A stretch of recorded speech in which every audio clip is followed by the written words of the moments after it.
How to speed up a video in CapCut. Hello everyone, in today's tutorial we're going to see how you can easily speed up a video in CapCut. For that you're going to have to first open up CapCut and make sure that you are logged into your account. Then you can just go ahead and create a new project. Now instead of creating a new project, I'll continue on with the one I already have here.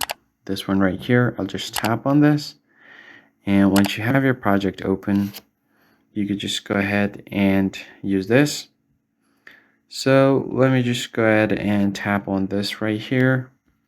In order to speed up the video, all you have to do is select the part of the video that you want to speed up. For example, this one.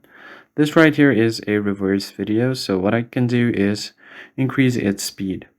So to do that, you can just tap on the part of the video you want to speed up.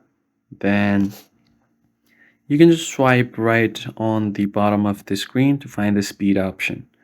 So here, tap on normal, and let's say if you just want it to be 1.5x, it's going to be something like this. So let me just play it for you. The speed is going to increase just a bit, tiny bit.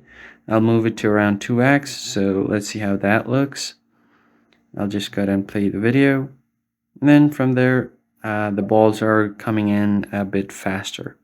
You can go all the way up to 100x, so I'll just do 5x for now. So as you can see here, the balls come back really quickly. So that's how you basically speed up the video in CapCut. If you found the tutorial helpful, be sure to like the video down below and subscribe. I'll catch you guys on the next one. Thanks for watching.